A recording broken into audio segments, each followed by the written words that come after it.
music nice. Check, check, check, check, check. No bones check.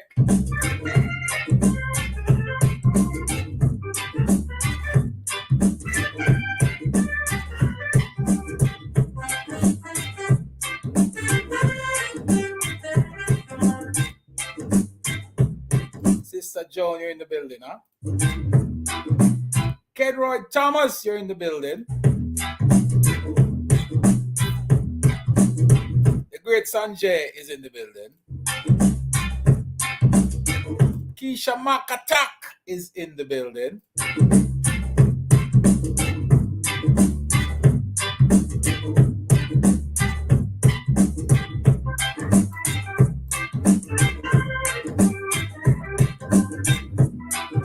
Big shout out to Steve Nugent. Barbados is in the building. Canada is in the building. Montreal, Toronto is in the building.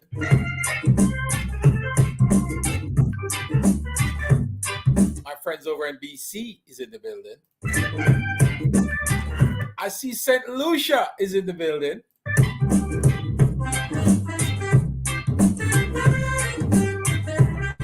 How can I not see my good friend Magnus? Over there in the big A, Atlanta, Georgia is in the building. New York City so big they name it twice. New York City is in the building. No place like Florida. Yeah, South Florida is in the building. Selena is in the building. Big up yourself.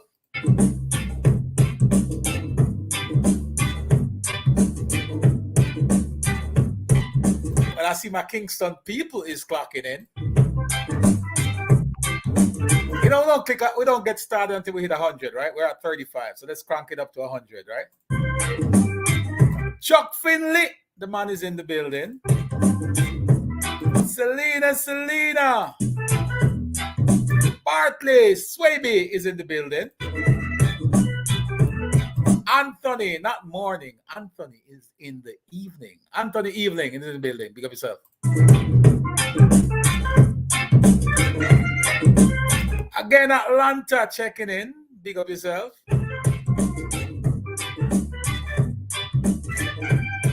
If you're in North Atlanta, big up yourself. If you're in the city of Atlanta, big up yourself.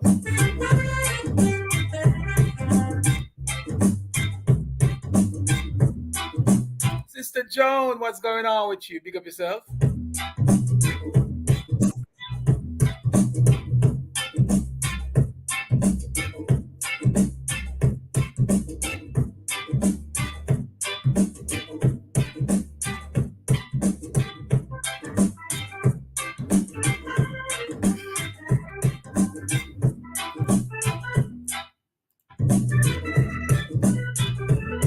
YouTube link is in the chat, my brother.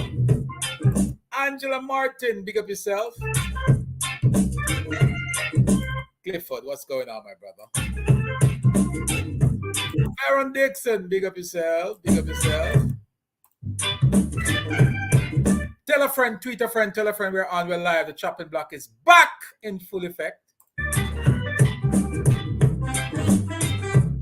What do you call this episode? How the West was won? Bye, Rose, my darling. How are ya? Rohan Taylor, big up yourself. Big up yourself. Big up yourself.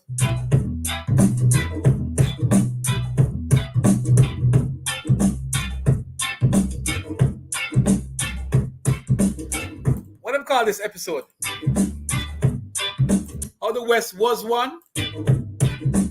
Or how the West will be won? I see Basil Duba Thompson's in the building. Pick up yourself, Duba. Enough respect to Basil Thompson, the man who hails from the Grange Hill division. You know what they say about Grange Hill, right? They have the best. You know what? Big up yourself, Dubati. Enough respect. Last couple of weeks we're in your neck of the woods and it was lovely, my brother. Nella, my friend, what's going on, Nella? We're 51 and counting. We got 49 to go before we get started. Let's crack it up, folks. GE Foods is in the building. Big up yourself.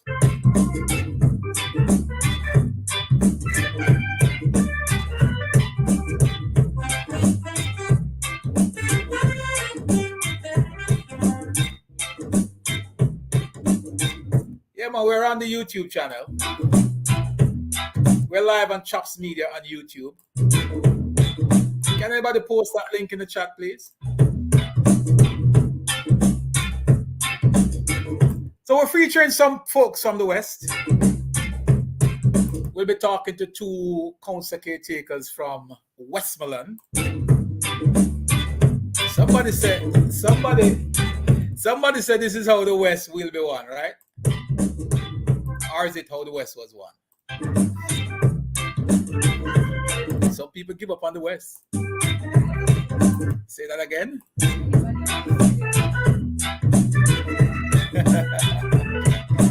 Happy Easter, everybody. I hear bun and cheese flying left, right, and center. I don't get none yet. What's going on? Big up to the crew from Central St. James Central. Home of the baddest political show on earth. The Chopping Block. St. James Central. With MP Hero Clark. Strongest thing in town. Baddest SOB in the business.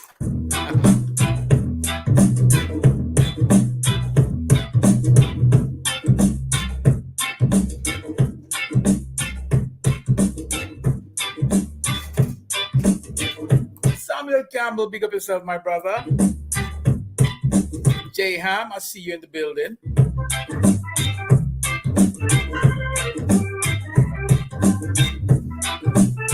We 73 deep, 73 and counting. That's a little 27 to go. Share the thing, my friend. Share it.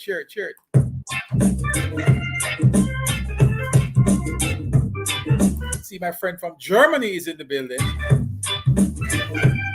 Colleen is in the building.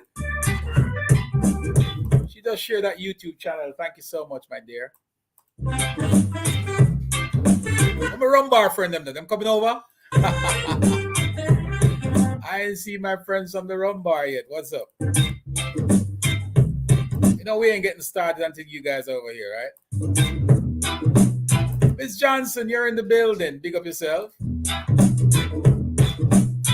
We're keeping this episode tight. Altricia Maitland is in the building. And Anthony Clark is also in the building. Those are the folks from Westmoreland.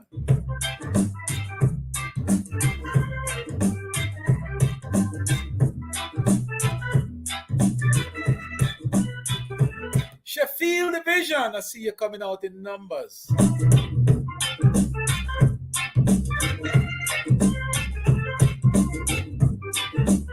So we do it nice, right? One is from the quote-unquote independent candidate seat, eh? I call him labor right. I'm not caring nobody wants it. I don't care how you want to slice or dice it. It is what it is. And the other is from, y'all know Western Westmoreland, right? The man they call Moreland Wilson. First time MP. Holding it down for the Jamaica Labour Party. You know, we can't understand people say the West cannot be won, and them have no competition. If election call tomorrow, nobody not there. What happened? God election and just make the West win by default now.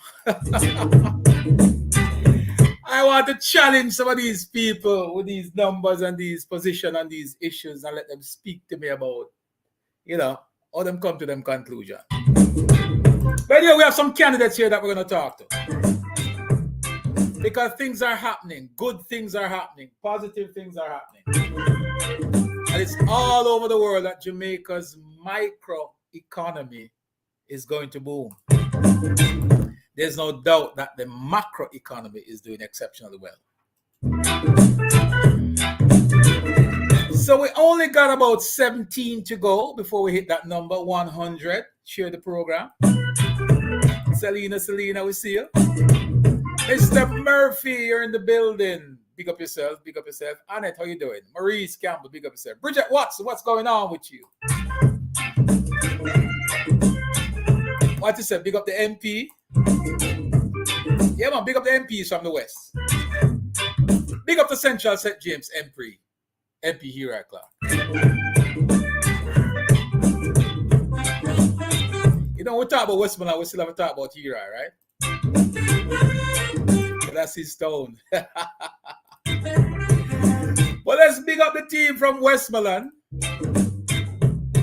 Let's start with the Eastern Westmoreland. The man they call Daniel Lawrence. Big up yourself. Stop in the middle of Westmoreland and deal with Central Westmoreland. George Wright. Big up yourself. Say you're independent, but so it go. Western Westmoreland, the man himself, Mr. Moreland Wilson. Big up yourself. We're 95 and counting. We got 5 more to go, folks. Alexandra Pendergrass, big up yourself. Mario Hall, big up yourself, my brother. We see Mario in the building. We're going to open the phone lines. So all of you have all that good political argument that you want to bring it. If it's politics, we can deal with it. 5 more to go before we hit that triple digit. Natalie, what's going on to you, my dear? Southern Manchester is in the building. Eastern Portland is in the building. West Portland is in the building. I see St. Thomas popping up in the building.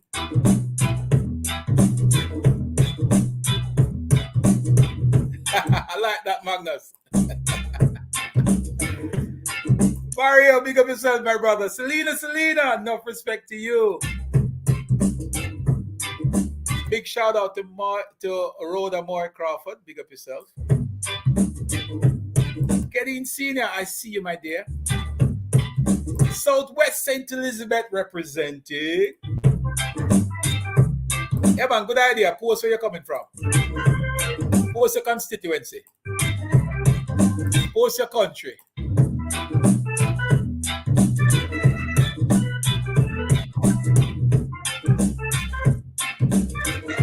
St. Elizabeth, we save the best for last. Yes, Councillor Satani is in the building. When you see the word wholeness come up, you know what it is, right? Prosperity boss. Kirk Buchanan is in the building. So we need 3 more to go before we hit that magic number of 100.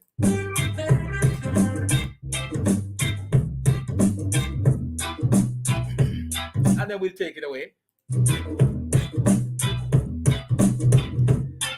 Selena said big up him clean friend.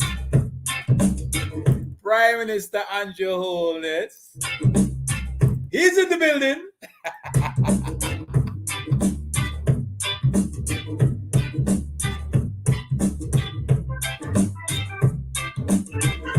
Carlos, big up yourself. Central Westmoreland representing strong, right?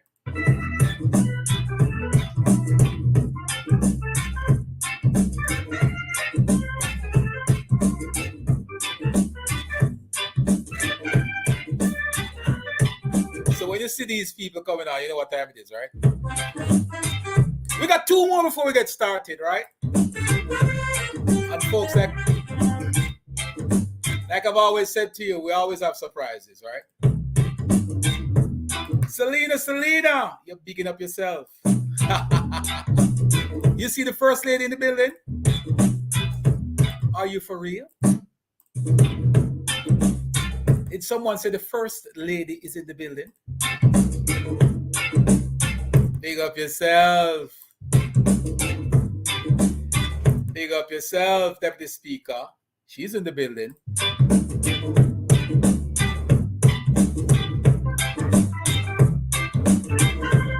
Nella Vanilla, big up yourself.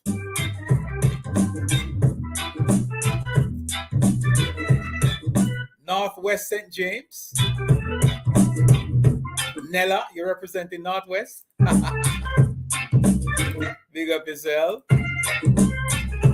Jackie D, big up yourself.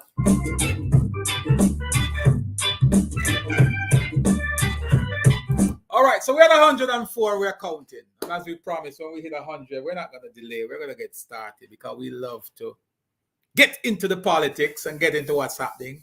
Greetings and peace. Profound. Positive vibration, they say, and it's always positive sounds. Natalie, big up yourself. Annette Allen, big up yourself. Let me say welcome to everybody. It's a beautiful evening. Another week, another block. We are on. Tell your friend, tell your neighbor to log on. And remember to join us on our YouTube channel, Chops Media. Big up yourself, everybody. Thank you all for joining us. As promoted, we are going to be talking to 2 councillors, caretakers from Westmoreland.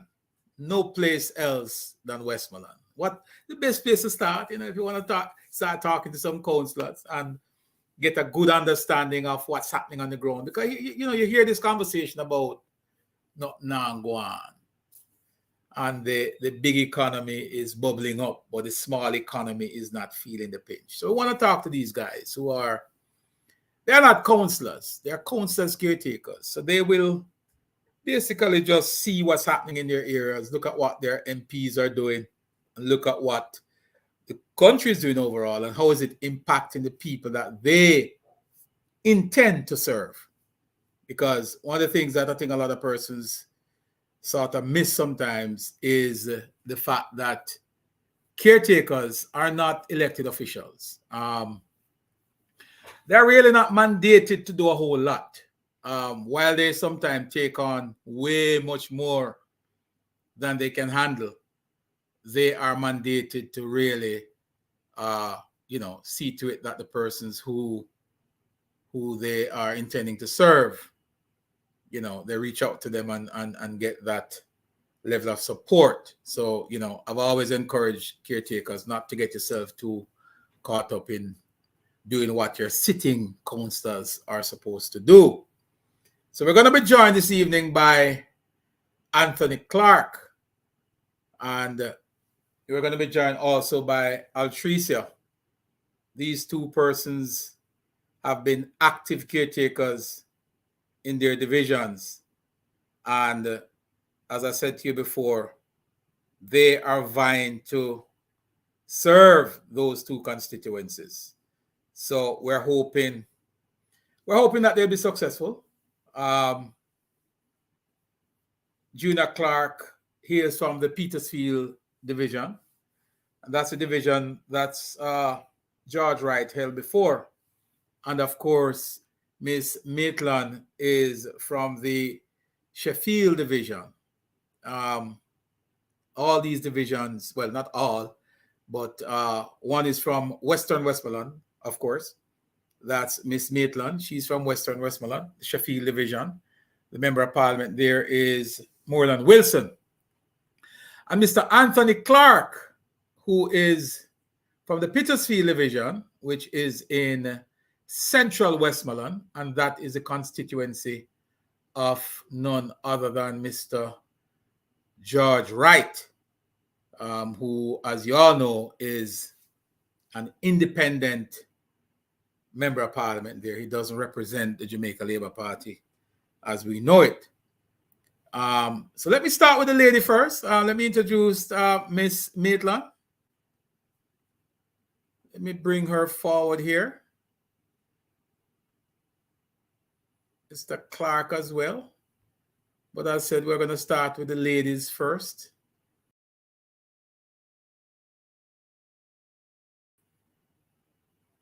Just a second here. Let me just get this background nice and clean for you.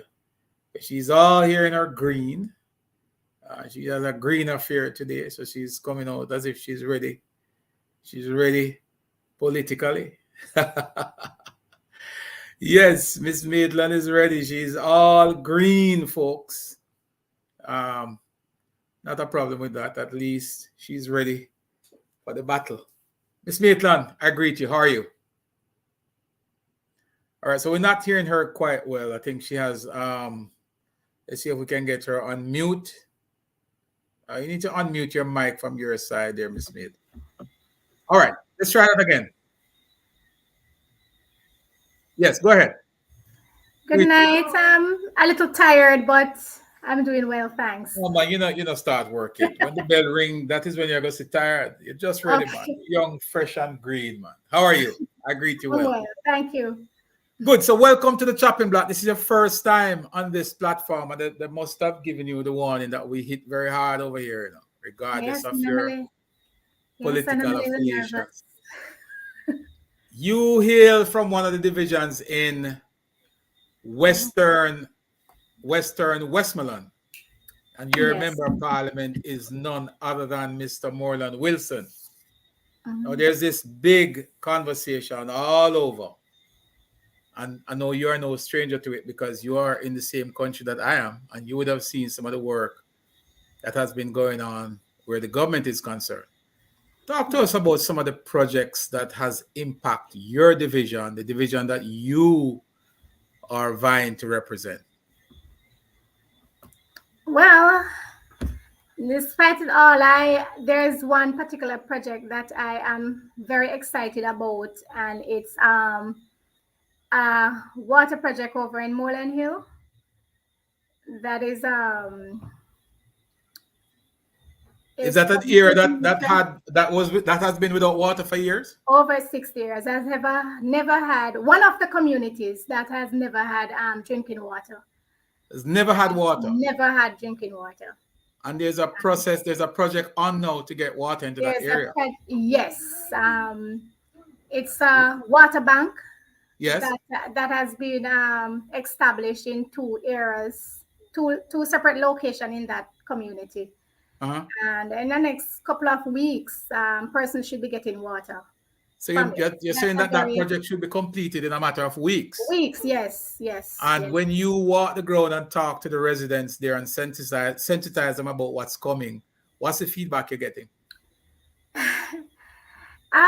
To be truthful, there are persons that are excited about it. And of course, you will have persons that complain that it's modern time and they're not so excited or appreciative of it, but majority of the persons. But that's a stopgap basically, because a water bank is just to alleviate some of the pressure.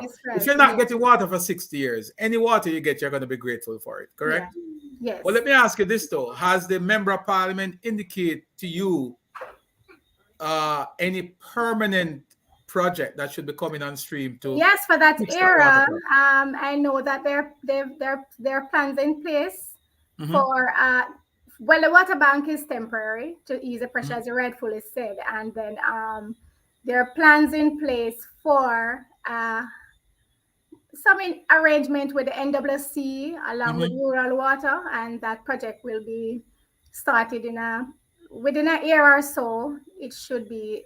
That's what I was told, and where he's pushing to get it there, and I'm here helping to push him to get it done. Yes. Awesome. But you also have to remember that there's also availability through the local parish council for water to be trucked in the area.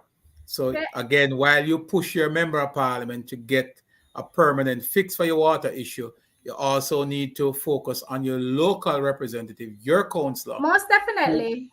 who has a responsibility to provide some water service to the area in terms of trucking water. So you need to also hold him And accountable. I'm fully aware of the program that is coming up regarding the trucking of water, and my eyes will be out looking Good. to ensure that it is done. More Good. All than right. Let me please, bring just Mr. Let me bring Mr. Junior Clark in from Sir Clark. I greet you, sir. How you doing? Greetings, greetings. Everything is okay. Nice, nice. So you represent the constituency of George Wright. As a matter of fact, the division that George Division. good. And that's a very solid division based on what we have known over the years. He's been in there for quite some time. How are things going for you?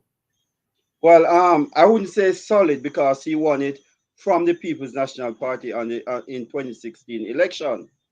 But I'm excited in the division. Things are going great.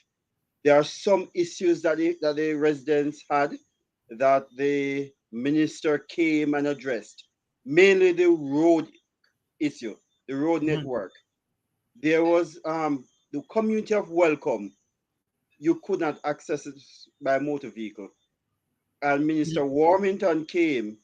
He pledged that it would be fixed and it was delivered.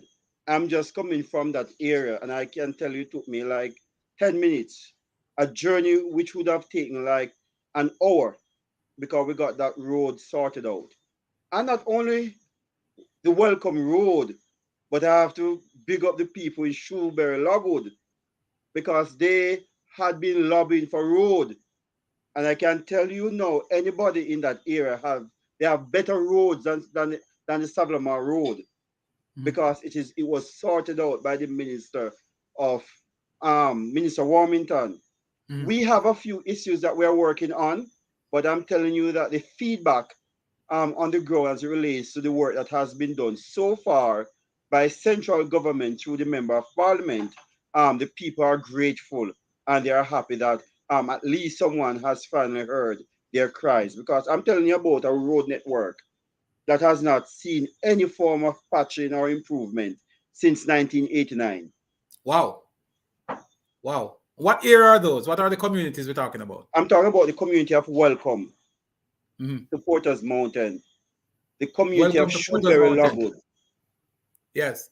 And you and said you're saying that these communities have never seen any major road repairs for have, decades. have never seen any major road repair for over 3 decades. So, And so let me ask a within, question. When persons like yourself walk the constituency, because one of the things that I find happening is that the members of parliament, and it's not unique to your division or your constituency, but you notice that the members of parliament who, and I'm trying to establish how the structure work. The members of parliament deal with central government and what needs to be done in central government. And if you talk to 90% of the councillors and councillors caretakers, they will speak to the issue of what the MPs are doing and what the MPs are supposed to do or what the MP can do. What I'm trying to get from you guys is what are the focus on your local representative? For example, the councillor that you seek to replace, all you in right, your walks and your journey throughout the constituency and the division would have said to your people that you want to become the representative for the division. So let me ask you this. What are some of the shortfalls as it relates to the parochial issues that your sitting councillor can address? What are some of the I'm concerns? happy that you have asked me because one of my mandate is to educate my electorate, my fellow citizens, as a role of local government representative as opposed to that of central government representative, which would be the member of parliament. I am in a peculiar position in which my last councillor was Mr. Wright, who became MP. So now the division is vacant, which falls under the directorship of the mayor. Because once a division is without a councillor, a sitting councillor, I think the mayor, based on my knowledge, would gain responsibility for that division. Now, the people in the division, they have not seen any representation from the municipal corporation through the mayor, because knowing that it's a vacant division, sorry, without a councillor, they have nobody to turn to. They only at present can lobby the member of parliament sometimes through me, who in turn sometimes I would have to lobby the another councillor from another division to get information to the mayor to say that the division of Petersfield needs to be taken care of, because that's what is missing. A lot of people don't understand that once you don't have a sitting councillor, you neither have one from this party or the next party, then the mayor assumes responsibility.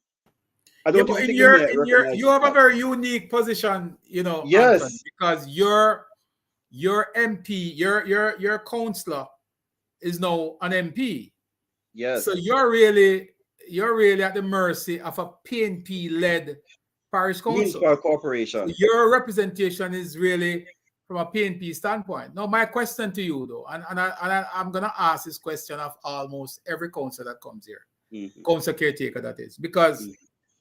if one is vying to become the councillor, it's like a job we're seeking, Anthony. And one of the things that I don't think we're doing enough of is trying to understand the job that we're about to, the job that we're seeking, and how we're going to manage that portfolio. And I can guarantee you that everybody I ask will not be able to give me the right answer. Have you ever Okay. visited the Westmoreland Parish Council? Yes, I have. Perfect. Look at that. I have. Knocked out the park. I knew it was coming. I have. I am affair with the superintendent. I'm Yes. affair with the different personnel within the parish council. And as a matter of fact, I went to school with some of them. So I know them. Yes. I know them. And I sometimes, as a citizen, not only as a caretaker, but remind them of their responsibility to the people. Right. Because as a counselor, caretaker, my job is to advocate for the people that I'm seeking to represent. I am not yet with the authority to to do any projects or to go into council and represent them the way that they ought to be represented. But I lobby and I advocate for them. So I am aware. I have visited. I know that I can visit. I've visited. I have written letters. I have spoken to different councillors, the minority leaders, and other persons that are associated with the municipal corporation, because if that was not being done, I can tell you, I could guarantee you that even from time to time when the mayor decides to do a few drain cleaning, it's because of this advocacy that is taking place. So I'm sitting here underestimating persons like yourself because I thought that you guys weren't doing some of the basic stuff like that. And I'm very impressed because I really wasn't expecting that you would have said, yes, you have visited the corporation and you're lobbying. Because, and the reason I'm saying this, Junior Clark, is because what I have picked up from a lot of council caretakers is that they agitate and lobby is to the member of parliament and not to the municipal corporation, which is where their jurisdiction is. You're not going to be sitting in parliament, you're going to be sitting in the municipal corporation. So one focus as a council caretaker ought to be on the municipal corporation. And I'm very impressed because to be honest with you, I wasn't expecting that you would have said, yes, you've gone there, and yes, you are communicating, you're writing letters, and you're lobbying for stuff to be done in your division. I'm going to bring back Miss Altricia because I'm hoping that she'll be able to knock us out the park. Altricia, have you visited the municipal corporation yet? Yes, I have, but I see Anthony is ahead of me because he even wrote letter, but I haven't done that. But I have been there, and I also work with closely with the poor relief in the poor relief department. So from time to time, I would seek assistance for persons that would have called me and asked or complained about certain issues that they're having, like some pampers and stuff like that. So I go there and I would submit names, and they would reach out to persons that I have recommended, and I've seen results in that. So you are lobbying on behalf of your people, and you are lobbying at the right places. You see, Yes, let me all the tell you, government agencies, I'm not afraid to go there and ask or send persons there and follow up. so you Yeah. know the different agencies that you need to lobby, you know the different persons that you need to talk to, and you know how to get things done Yes. at your level in terms of just being a caretaker. Yes. That's very impressive. Like I said again, you knocked me out the park because I didn't even know. I'm coming here thinking that these guys, they're not up to the task, but you guys are very much in tune and connected and understand exactly what needs to be done. And that's exactly how the politics ought to be played. When you seek to represent people, you're not representing labor rights, or you're No. not representing PNP. You're representing the people of the division. Yeah. And I'm very pleased that you're able to connect with the different agencies and seek support, because you don't want to get caught up in this fight with your member of parliament, because your member of parliament has a responsibility as well, and the people will judge your member of parliament. You don't worry about that. The people will judge them. There's one thing about Jamaican politics, Altricia and Junior. There's one thing about Jamaican politics is that there's a huge separation between central government, general election, and local government. Yeah. Yes. It's a different, and people vote different. True. Uh, Mhm. people vote. People will vote for you as a councillor, but they won't vote for the MP as the member of parliament. And That there's is true. so you have to deal with your thing, as unique as possible. And I think you guys are on the right path. Tell us a little bit about your background. Let me just get into the background a little bit. Altrisa, tell us a little bit about your background. How do you get into this game, this crazy world called politics? Oh, Politics is not for everybody. How you get in there? Why politics? but I was, well, my mother, both my parents are party workers. So I grew up, And you're from Westmoreland. When you say party yes, workers, you're yes, from man. Westmoreland. So Westmoreland, naturally, party workers. My when you say mother, party worker, you have to define, because for the usually, Jamaica Labour Party oh, workers, yes. So just as making sure. long as I can remember, the house always pack up with voters list. So I grew up learning to canvass and without even understanding, even able to vote. Yes. Um, I like the excitement. Mhm.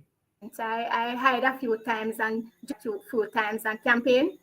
Yes. And then as I grow older, at one point I said, during the 90s, late 90s, with the whole separation of the party, I remember that time I saw it actually affected my mother, because Mhm. I remember a particular candidate. He's someone that we love, someone that we were very close to him. And I heard my mother said to him that she could not support him because of his decision. Mhm. So that kind of, I got a little turn off that time. But whenever a new candidate come for the Jamaica Labour Party and reach out to mommy, then I would be on board again. So Mhm. I think I wouldn't say it's in my blood, but yeah, I've Yes. liked it since. Um, in 2012, Uh-huh. 2007, thereabout, I thought of it. And of course, I seek some advice. And they said, no, man, you can't manage it. Don't do it and all of that. So I listened and I stayed away. Well, not totally stayed away, because I joined G2K while I was in Kingston, because I was living in Kingston a while. And I came down here in 2008, thereabout, while back in Westmoreland, myself with Mark Jones and some other persons from Central, we actually, with the guidance of Colin Virgo and Warren Newby, because they were like in my back, encouraging me, we organized and get a chapter of G2K Westmoreland. But you know how the politics go. So I decided to stay back in the background. And then in 2019, I decided, say, all right, I have to do this. This is something that I want to do. I'm not going to shy away from it because person said that politics is not you. You're not going to manage it. So I decided that I am not going to shy away anymore, and I'm going forward. And I make the bold decision to apply. Of course, I get a lot of objections from my family, especially my uncle who schooled me after my father died. Mhm. He was very concerned, and I gave him time out. Yes. Yes, I gave him time out and I put in the application. I didn't speak to him entire Christmas. So New Year's he called me and said, I know that you applied for the seat. That's why you give me time out. And Yeah. yes, so since 2019 I decided to say yes, I will represent. And it was a very bold decision. I have to make Yes. sacrifice, but I am here because I often said that in order to help the people, it's best to go politics. That's me. To be a representative. Um, I am still learning. Yes. Yes, it's every day you learn something new. So let me But ask you it's this good. now. Let me ask you this while you're at it, because you seem to have a very good connection with what's happening on the ground. I've been in Westmoreland a couple of times, quite a few times, and you're always out there on the ground with everybody. I've seen you at the area councils, so I know you are somebody who is visible. What is it that you think that you can do different from your PNP counterpart who occupies the Westmoreland Municipal Corporation now? What is it that you can do different? The most important thing is that I believe that I have a vision for And the what's vision. your vision? Tell us about that. Is one of the things is to not only represent person but empower them. And I see the need for a lot of empowerment as it relates to the youths.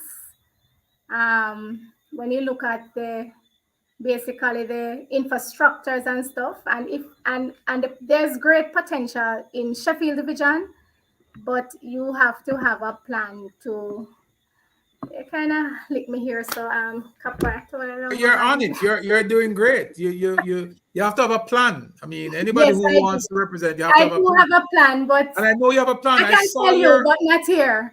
no. I saw. I don't want you to look. A plan for your constituency is not a secret or your division.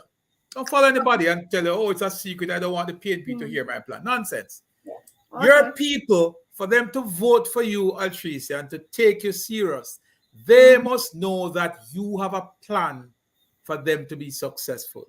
Let me give you a little story, But and I like to give these stories. When the Jamaica Labour Party was in opposition between 2011 and 2016, the Andrew Holness led administration, well, it wasn't led administration, the Andrew Holness led opposition at the time presented a comprehensive plan to the Jamaican people. One of the things that spearheaded that plan was the 1.5 that they proposed that if they were to form government, they would give that back to the people. And the people of Jamaica listened, they heard, they asked questions at the town hall meetings, and they asked questions in the newspapers, they asked questions on the calling programs all over Jamaica. And the Andrew Holness led opposition was able to answer those questions and to hold themselves accountable and to hold firm to the position that 1.5 would be delivered if they form government. The people heard, the people responded at the poll, and they voted for the Jamaica Labour Party overwhelmingly in 2016. What happened after that? 1.5 was delivered, and I don't need to go into what next. The rest is history. So carve out your plan for your division. Consult with your people. Don't go to the people with a plan that you believe that that is what they want. no, Don't sit with your friends in high places and design a plan for the people of Sheffield. Don't do it. Take my advice. Go to the people and let them and you work together on a plan that will suit everybody in your division. And don't be, it's not a secret. The people must know what it is. that you bring to the table and how you're going to enhance their lives. They'll vote for you. They'll You're, vote. You guys are strong candidates. I've seen you guys on the floor. You you're correct. You're correct about that, Chopper. And I must add that, especially immediate. At first, I came up with this great idea, but after walking and meeting the people, then I have to go in the direction that they want. And I must say that Sheffield is very wide. It's the widest division in Western. Um, and it has its own, each community, over 23 communities, they have their own dynamics, right? So yes, you'll have farmers in what there are some areas with farmers with their issues. You have, for example, in the community of Sheffield, one of the biggest issue that they have, and I intend to ease their burden, is the absence of a cemetery. oh, you And want to prepare for the dead? yes, man. They, and a matter of fact, they tell me, they say, Miss Maitland, give us a cemetery. You will never lose Sheffield Division. So Wow. I have all intention to lobby and ensure that they get that cemetery. I Yes. have been in dialogue with property owners as it relates to the cemetery, Mhm. and interesting conversations happening. So I have no doubt that it is not going to happen within Mhm. 2 years after I win. But you see, the thing is, Yes, that is right up your alley because I think yes. cemeteries and stuff like that are within Mhm. the local In the local, right? municipal cooperation. So that's good. That's good that you're taking on stuff that is within your scope. Let me Right. let me jump back over to Junior Clark real quick and Mhm. get Junior. What about you? I mean, politics. I gather you're a teacher. Teachers are getting big money. You just get one of the biggest retroactive you've ever gotten in your entire life. Teachers are sitting pretty these days. Well, You guys are sitting so pretty that I hear you want to get rid of your JTA because you felt like you were somewhat disenfranchised by them. Why politics, Junior? You're making big money now. Why politics? well, I'm an educator at heart, and my political journey or baptism occurred a little bit different from Miss Maitland. From I was about 12 years old, I have worked with every candidate in Western Westmoreland, from Patrick Atkins to Kerry Wallace, Mahedo. And then when I went to Mandeville to live, I worked with Sally Portius and Mr. Dietrich. Um, so they always had me as their secretary working, so I understand a little bit about what politics was about from the background. Then, as a student at Northern Caribbean University, it was my pleasure to be friends with Big Robert Miller, and he really allowed me to understand what politics was about with Warren Newby and those guys back then when we had G2K. As a matter of fact, I think we were the group that lobbied to allow politics G2K to be entered on NCU campus. Yes, because that's an Adventist place, Yes, We don't do politics at NCU. yes, and, See, and I you're an remember, NCU student. When I was younger, my ambition was to go to West Indies College. And yes, if you know the Adventist faith, you'll know that NCU today was West Indies College then. So yes, carry on, my as brother. an Adventist, I am fully aware. So I got my understanding of politics that way. However, having returned to Westmoreland and having listened to the people and look what was happening on the ground after the election of the MP, George Wright, a number of persons came to my door the following morning to say, boss, you need to apply you want as a counselor. I said, no, I am prepared to work in the background because to be truth be told, I preferred policy. I prefer policy. I'm a policy kind of person. But they insist that the level of enthusiasm I had throughout the campaign and the behind the scene organizational work with Mr. Hammonds, may God rest his soul, Mr. Clark, and other people, that I was the better candidate for the division. But you said something, and I want to pick up on it about a vision for the Yes. division, because it is very important. In discussing, first thing, my title, my campaign slogan is Hope Renewed. And what it means is that a lot of young people, they have lost hope in the politics of Jamaica because they don't trust politicians, they don't trust the system. I am not saying that I'm Moses with the rod that's going to lead them across the Red Sea, but what I'm guaranteeing is that my word is my bond. And this comes through education. A lot of people, they blame politicians because they're not educated on politics as it relates to what are the roles and responsibilities of councillors, MP, and different governmental agencies. And in having discussion with these individuals, I recognize that one of my most important mandate is by educating them, having that discussion as to not just what are the performance-based object of the government, but also what are the purpose or the functions of different entities within government and what they play. And I realized that having done that, a lot of people stop going to the MP because now they know that certain benefits can be had at the NIS, at the Registrar General, at different aid Ministry of Labor. And You what understand? So you hit the nail square on the head there, Junior, because that's one of the things that is missing. That is something that is missing from the politics, the political education, where the constituents get a chance to understand how government function. Because even journalists out there in the space, columnists and radio talk show hosts and all of those folks, sometimes they lack that knowledge, because if they did have the knowledge, that's how government work, a lot of the pronouncement that we hear out there about politicians and politics, we wouldn't hear it. We that's would so not hear true. it. So And that's why again, sorry. That's why I yes, said I'm an educator at heart. yes, So I believe in education, and not just the formal education, but also the unwritten curriculum, where in which people, the conversation we have with people daily, it should be substance based. It should lead them, it should empower them to be the best versions of themselves. So, yes, what are my plans for the divisions, you may ask?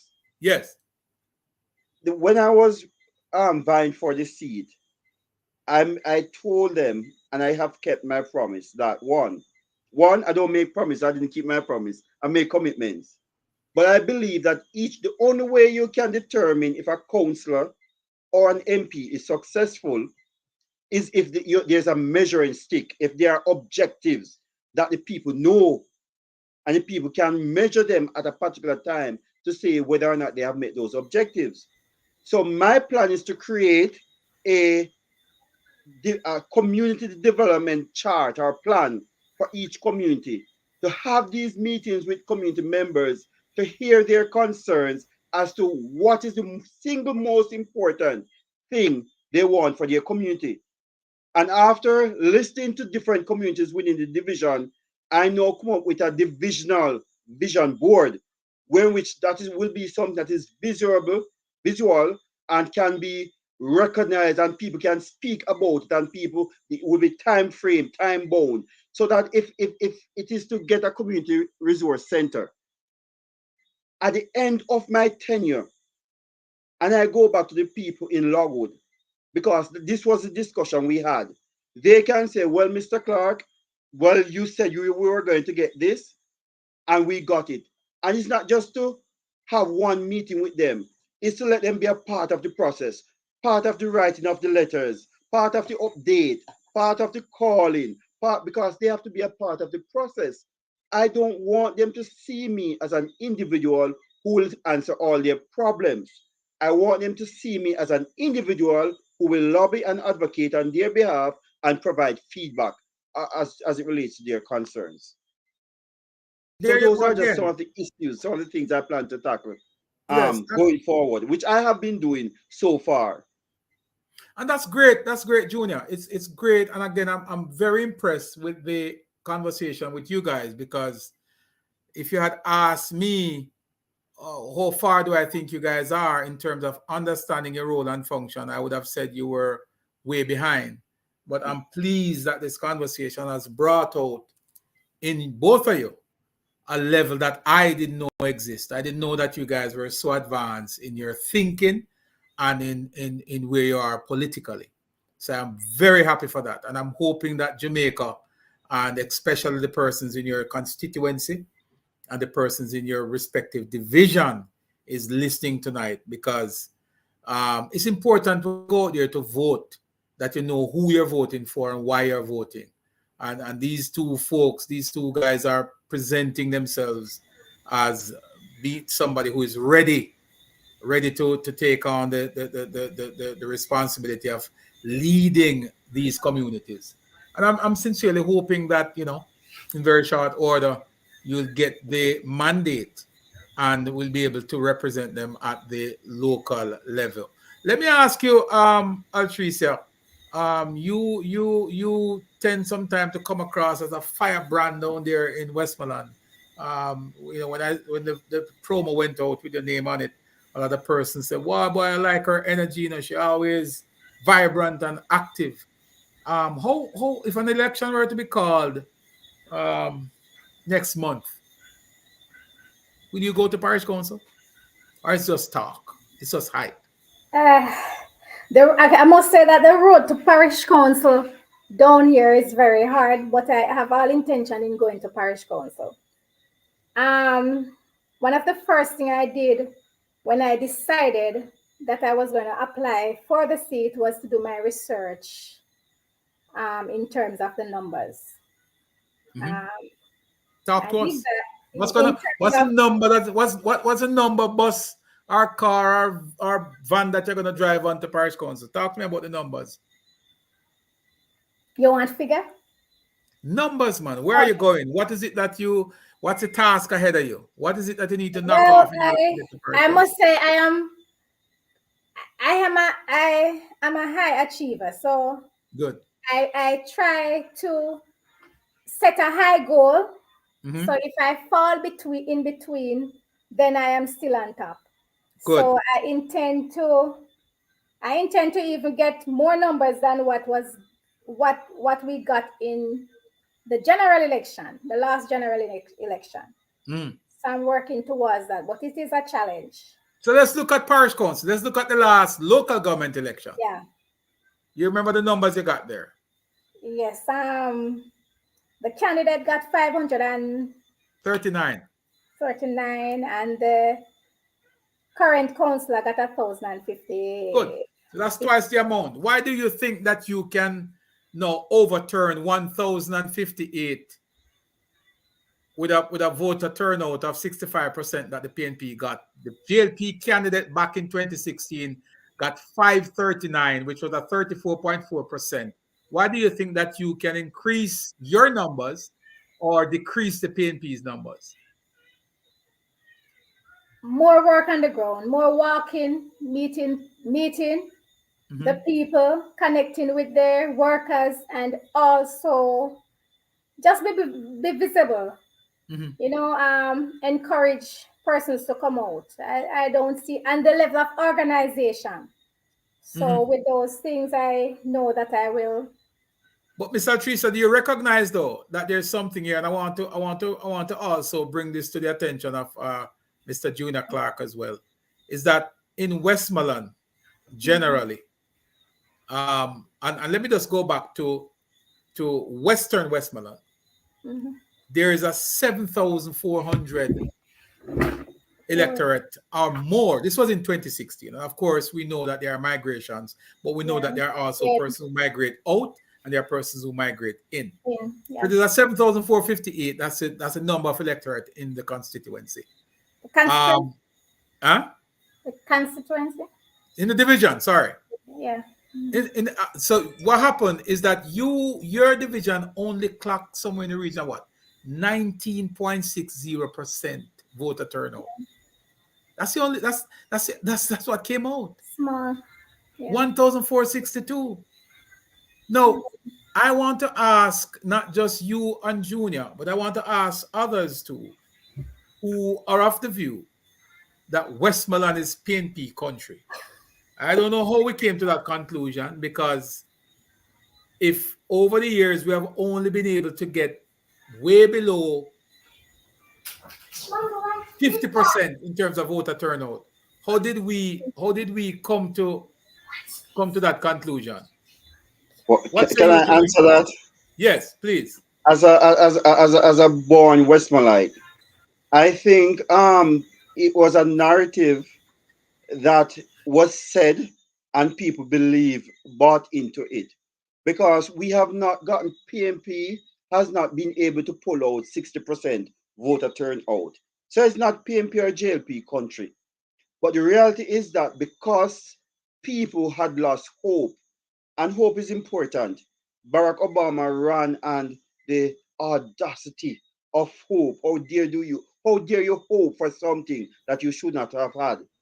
And people lost hope in the political system.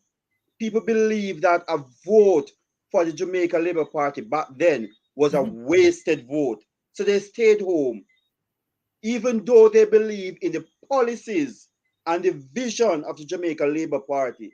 They stayed home because I remember going to conference.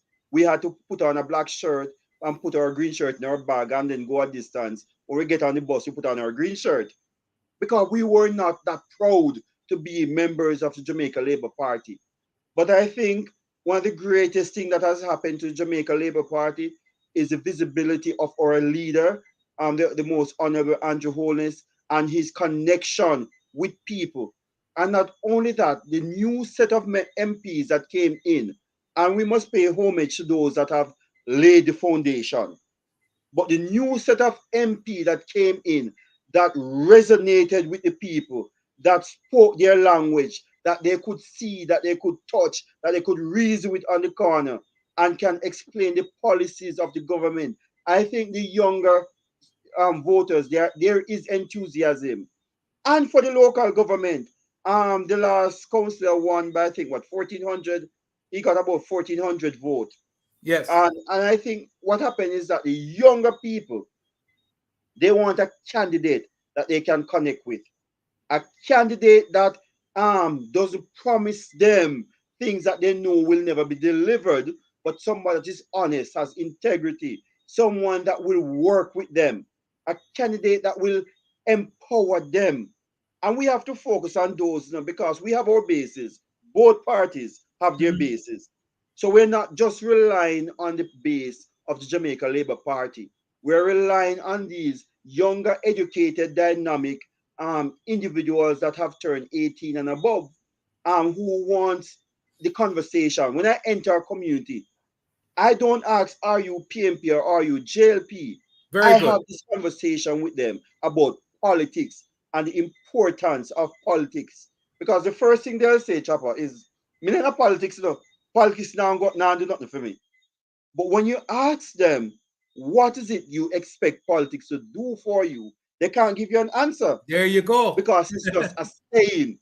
Yes. Politics now do nothing for me. Yes. So when you break it down and let them know that as a counselor in waiting, these are my roles and function. This is how I can help you. The drain cleaning, the debushing, the Easter bun and cheese, these things will come. But it's bigger than that. I want to think Yes. bigger than that. Yes. Because whether it's PMP or JLP chopper, some drains will clean. Yes. You will Yes. have debushing. So I cannot enter a division and campaign on these things. I want to empower them. I want to know what is available for them out there. I want them to understand that the power is within them. All they need is a push. I am the bridge to get them from where they are to where they need to be. And this comes through advocacy, lobbying, education, and training. So that's why I believe I'll be able to increase the voter turnout, especially with the younger generation, also to increase the margin of victory for the Mhm. Jamaica Labour Party. I'm confident. I have not invested my time to not give my best, and I will respect the people's decision. But I believe, having met me, I believe that if people know that I am someone that they can rely on, that my word is my bond, and I'm not going to sell them a pie in the sky. I am going to work with them. I am going to be honest with them. If I can't, I can't. What I can do, I will do, but I will update them on the progress. That's how I treat my students. I see a boy is being suspended, chopper. And he come and he say, boy, sir, me understand why me get the suspension now. Because me really break the rule. They don't leave upset because I have that discussion with them that these are the reasons that you are now going to be punished. So Right. people need to know when a plan or request is not fulfilled, why it's not fulfilled. People Got need you. to understand that because there are approximately 8,000 voters in the division, that you chopper cannot get benefit 5 times when others do not get the benefit. It must be a rotational system. It must be a Yes. needs basis. And the It can't benefits again is start something from that's another 20 years. conversation that we need to have because benefits again is relative. With Jamaica's economy growing the way it's growing, we need to quantify and sort of explain what the expectations are when it comes to benefit. Because benefit could very well be creating opportunities. And I think Yes, that's where we need to start, shift the conversation, move it away from benefit meaning you get something for you and not Handle. something for the community. Altrisa, talk to us about your connection now with the people. How you plan to connect with your people so you can better serve them. Should you be elected to represent them at the municipal corporation? Well, you mentioned earlier about in high office. I am an underground person, so I will be always underground. I'll always be among the people. That's how we connect. I must add though, in regards to the parish council election, from my observation is that persons, because of the I don't it has it's not widely published or as the general election, because even on the ground person would ask me, um so me can vote for you just like me voting at the general election. So a lot of persons is not aware that or have not been edified to know that they can also vote. They thought it's some like a certain set of person who would have voted in the parish council election. I pick up that a lot on the ground. Mhm. So I'm hoping to capitalize on that to also increase the turnout. What about the Um, young people who we have to recognize that yeah. as older folks, the younger folks are the ones who we are creating a Jamaica for. How do you appeal and connect with the younger folks in particular? The other evening I was in a group with some young men and they asked me some questions that I can't even say here as it relates to what is really happening on the ground. Um, so you just have to let them understand where the government stand as it relates to law and order and policies and rules and regulations and stuff, and let them, as Juna just said about hope, you have to give them hope, Yes. and they have to and you they cannot trust you if you're not connected to them. So you have to be where they are and understand the position that they are in and know that this is the right way. Mhm. So it's a lot. It is, as I said, Sheffield Division is have its own dynamics in different areas. There are different approach that I would have to take. But the most important thing is to stay with them and keep in touch with them, connect with them, know what they want or what they, and guide them in the right direction. All right. Um, I do have programs currently that, for example, I have a I met a young man 2 days ago. I know him because I'm in a group with him. Because I went in the community and organized training, some form of training, engage heart, and I engage a teacher in this area. And but I am a part of the group, but I am not there physically. So when I met him and I asked and I mentioned the training, he was one of the person that did well in the exams last year. Mhm. And when he mentioned his name, I recognized the name, and then at that time he didn't know it was me. But after I said, "Oh, you're the jockey," and then he realized it was Miss Maitland and all, and he showed his appreciation and also trying to encourage other youths to join these programs. So I do have those kind of programs that I'm working with community persons on. Mm-hmm. And also, I just don't go in there and do it. It has to be a need. As I do my needs assessment, and then I move forward. So, Beautiful. yeah. Beautiful. It's good that you guys are connecting with the people. We're gonna take a quick break. When we come back, we're gonna give you guys a chance to wrap to give the last words. You can have a word with your people. Tell us a little bit about what's your plans, you know, short term, medium term, and just wrap it up. We'll be right back. Stick and stay. All right. It's time to come back. Back to adventurous. Being curious. Spontaneous.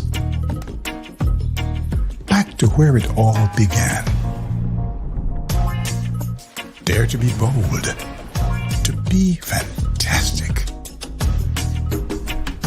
Come back to the vibe that comes alive in Jamaica. We'd like to invite you to come back. Back to playful. Back to adventurous. Back to back to the little things that can have a big impact. It's time.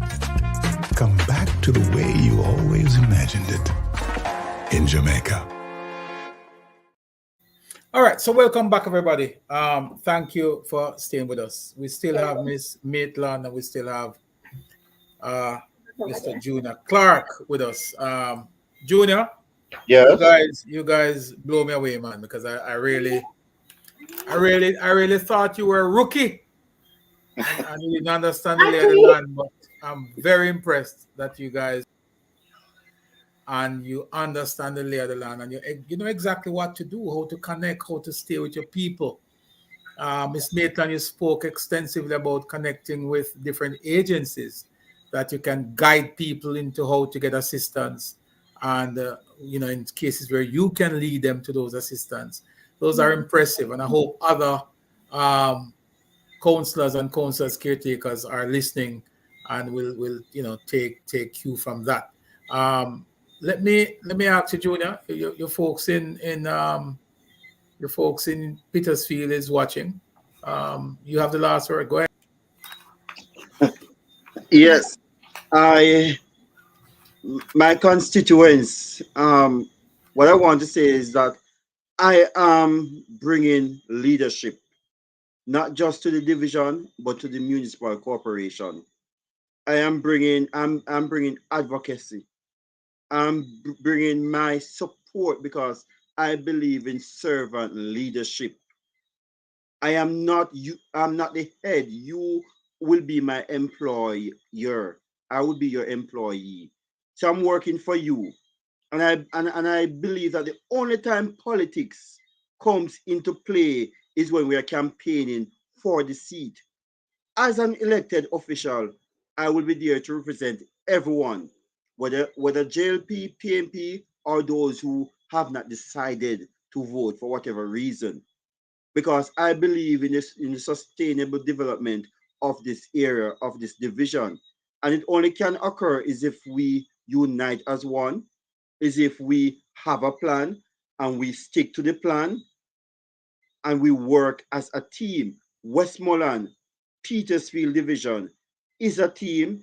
Petersfield Division is a family. We want the same thing. We want better road network. We want employment opportunities. We need to ensure that we are counted. And I'm here to be that person.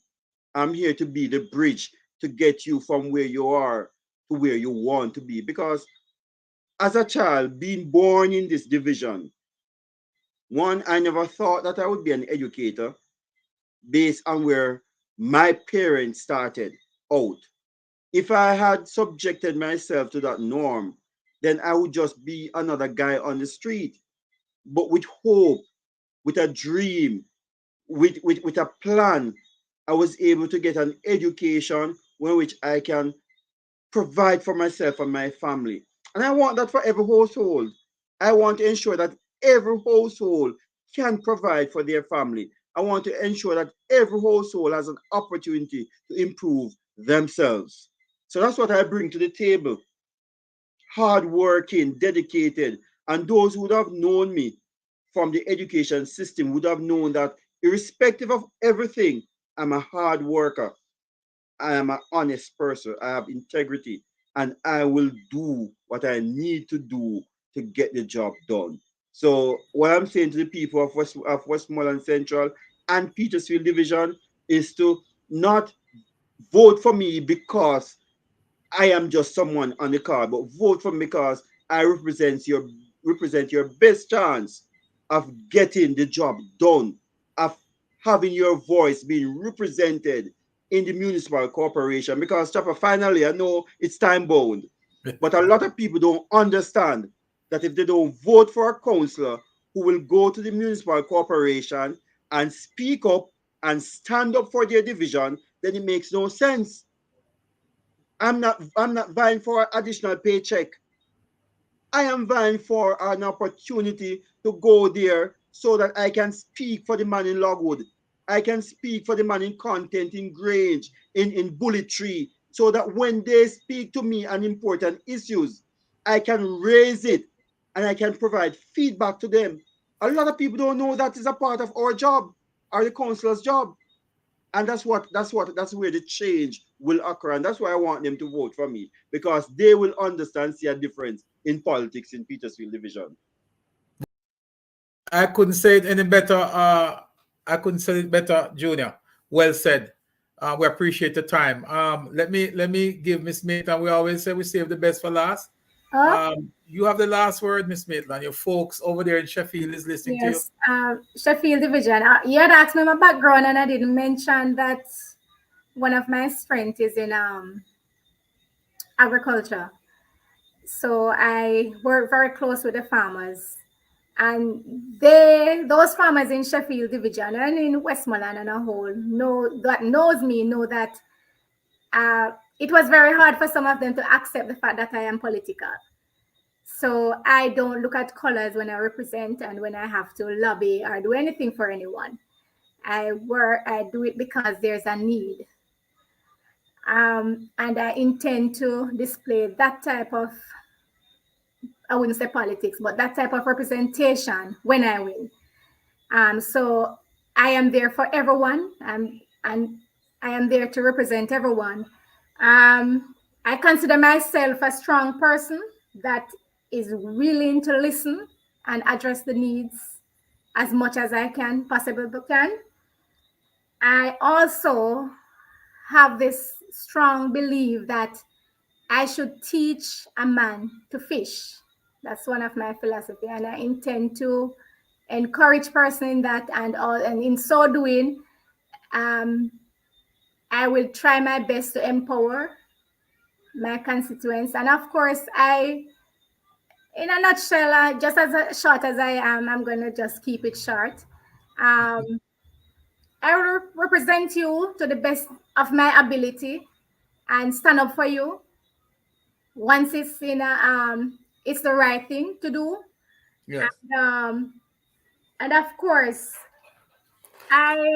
one of my greatest concern is that the social economics of Sheffield. There's so many potential there, and as I said, I don't want to keep repeating myself. Empowerment. Want to unearth all that potential down there and bring it to life.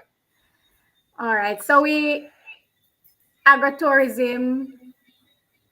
Yes. Sheffield has a lot of economic possibilities. Part of Sheffield is on the Royal Palm Reserve, and of course the famous Jam West. Yes. There's a small area up in the hills called Canaan Mountain. Beautiful place, nice spring waters up there and stuff like that. So that's a very good.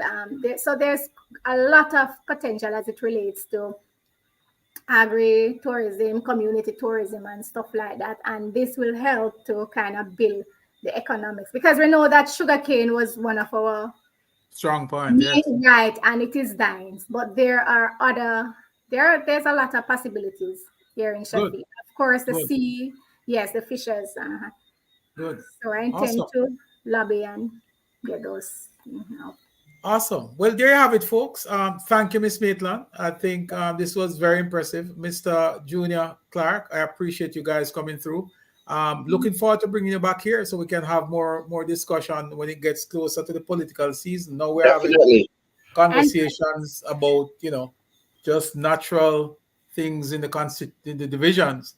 The next time you guys come will be more hardcore political conversations. So again, thank you guys for coming through. Appreciate you all. I'm looking forward to seeing you again. Thank you very much, and it was not as bad as I thought. Thank you, and thanks to the viewers who tune in to listen to us. I appreciate every one of them. So thank you very much for this opportunity, Chopper. Thank you. Yes. Not a problem. All the best to you guys and good luck. Thank. All right, so there you have it, folks. Two of the council's caretakers in Westmoreland. Westmoreland is a city, is the parish that is center and front and center in the political conversation in the last few weeks because of utterances coming from various quarters, particularly the poll numbers, which I believe is nonsense, rubbish if you ask me. I've walked the ground and I don't believe that what the poll is saying is exactly what exists on the ground. And if we were to sit down and look at the numbers, we will understand that what these poll numbers are saying is not what exists on the ground. There are 7,000. I'll give you one typical example. In the Sheffield division, I'll just give you one example real quick.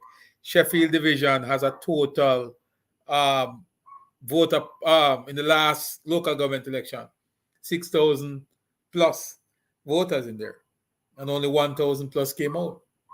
So, I mean, what am I to say? Who determined that the folks who the almost 80% of who did not vote, who decided that those are either JLP voters or PNP voters? I don't think any of us are in a position to make that such a determination. So, I think we ought to cool it a little bit and just allow for the process in terms of the work on the ground to continue. We can't leave this conversation. We talk about Westmoreland without talking about the Area Council 4 executive, who, of course, ably led by the chairman, Floyd Green, and the deputy leader, William J.C. Hutchinson, Patrice Clark as the secretary. These folks, Mr. Diagala, how can I forget Mr. Diagala, who is a treasurer? These are the folks who, would have done a lot of the heavy lifting. Of course, there are other members of the executive. I think there is Homer Davis is also the deputy general secretary. I think Norman Brown is the vice chair, and Whitney, and there are other persons. They are not as active as these four that I named, which is Floyd Green, J.C. Hutchinson, Patrice, and Mr. Diagala. Those persons are the ones who does the heavy lifting most of the time, and that's why we mention those persons. So Westmoreland would not have been one without them, and Westmoreland would not have been so strong right now without them. Despite what, people would have heard what Dr. Chang said a few weeks ago in relations to the poll numbers, and some people would have been a little bit uncomfortable. Some people understand. Let me just put it in context from where I sit. I have no issue with what he said, because the context in which he said it, he could probably defend it with his knowledge. I see it from a different angle, so I can have a different perspective on it. So I'm going to respect his position on the issue. And I know if Dr. Chang and myself should sit down and have a conversation where that is concerned, I have no doubt that he would appreciate my position on the issue, which is pretty much runs counter to his position. The numbers are here. I deal with numbers, and if you have only 19% voter turnout, 20% voter turnout in some areas, local government wise, we cannot say that the other 81% is either P or C. We don't know. So, but I respect his view. I mean, he's speaking from a different perspective from mine, and that's just what it is. There is this argument also that I want to. We promised I would have opened the phone line. We have 21 minutes to go. We're going to open the phone lines for anybody who wants to call and chat us up a little bit on the politics. The numbers to call is 866-0675, 866-0675. If you have an opinion on the whole Westmoreland issue, feel free to call us, and however you see it, we can discuss it. I'm going to take a quick break, and when we come back, we're going to take some calls, and then we're going to wrap it up and get out of here. Let's just watch this clip real quick. Maybe Minister Thompson, we are because at once we decided that we would relocate the operations of the Cornwall Regional Hospital to facilitate the rehabilitation of the Cornwall Regional Hospital. So we're doing rehabilitation, we're doing relocation, and we are operating a hospital on the premises whilst we are doing the improvements. And then in addition to that, we have taken on the construction of an entirely new facility, all in the same period of time, at times pulling on the same human resources.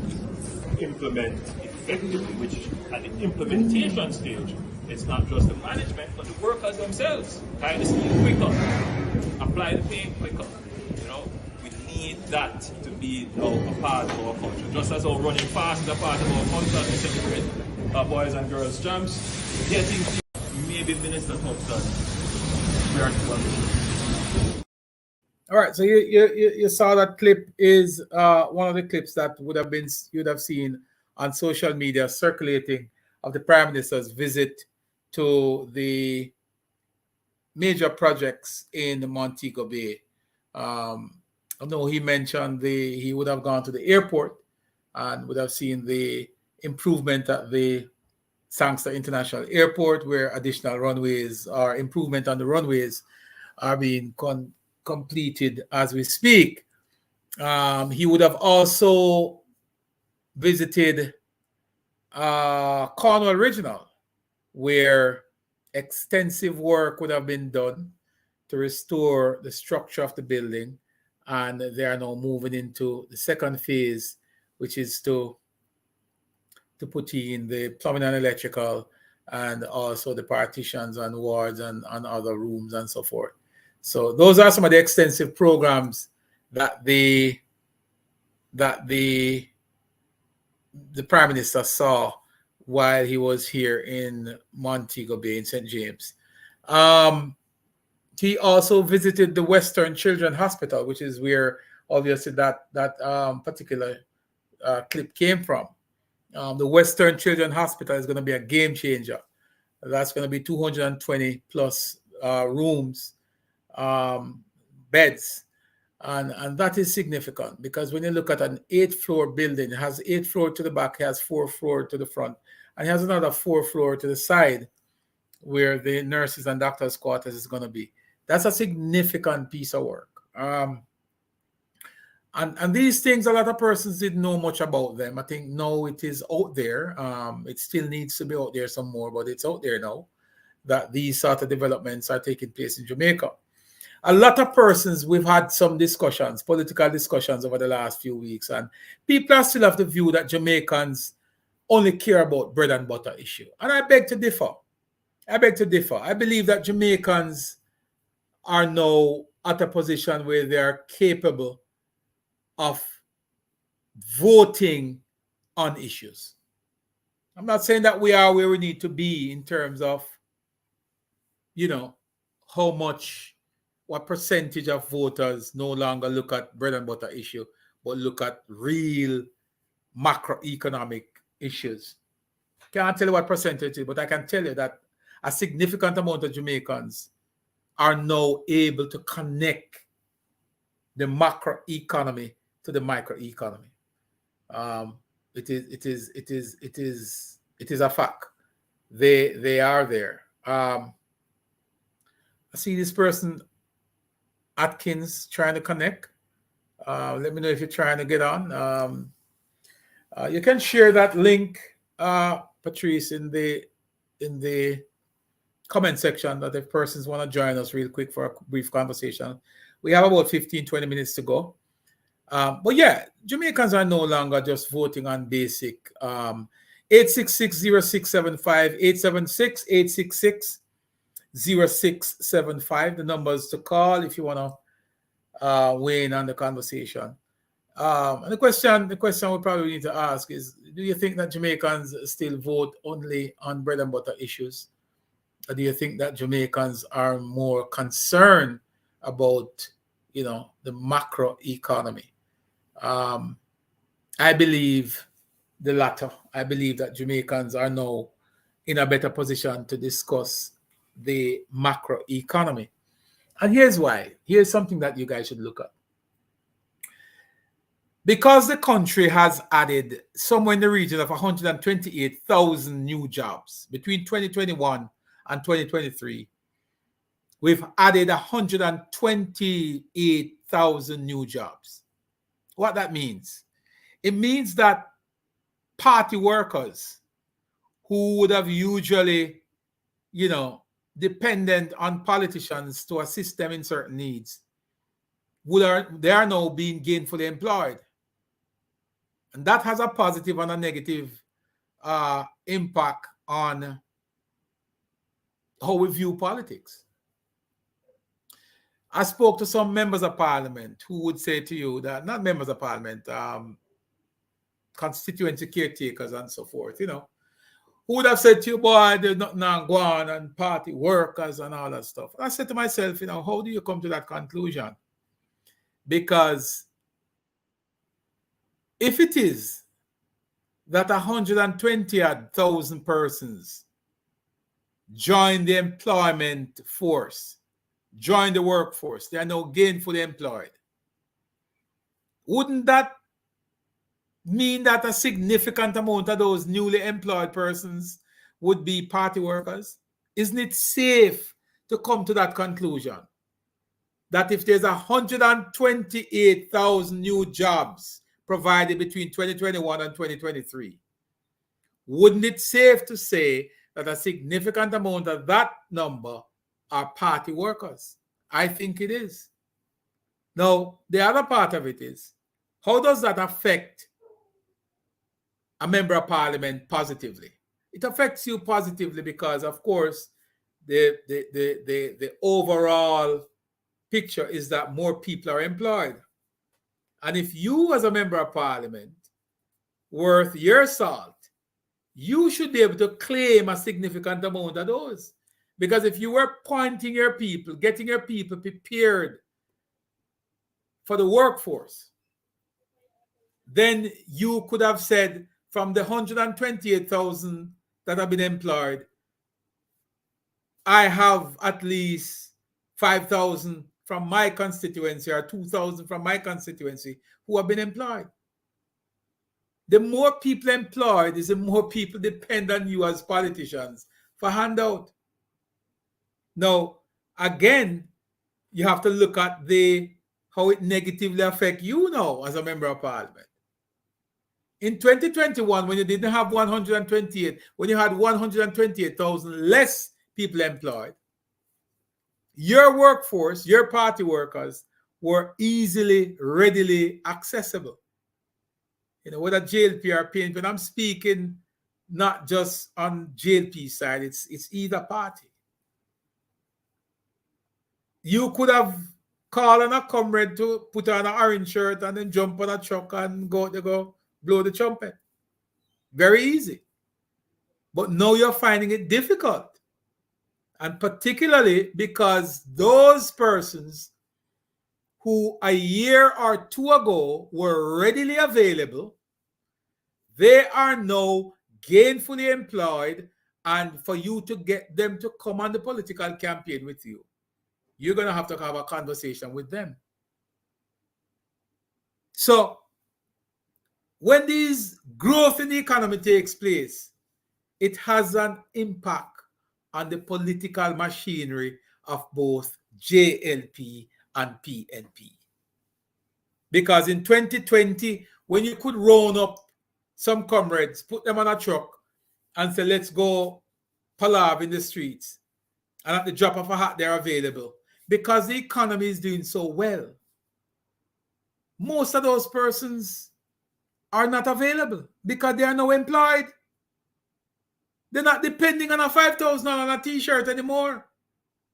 So both political parties are going to struggle to get people to come out now.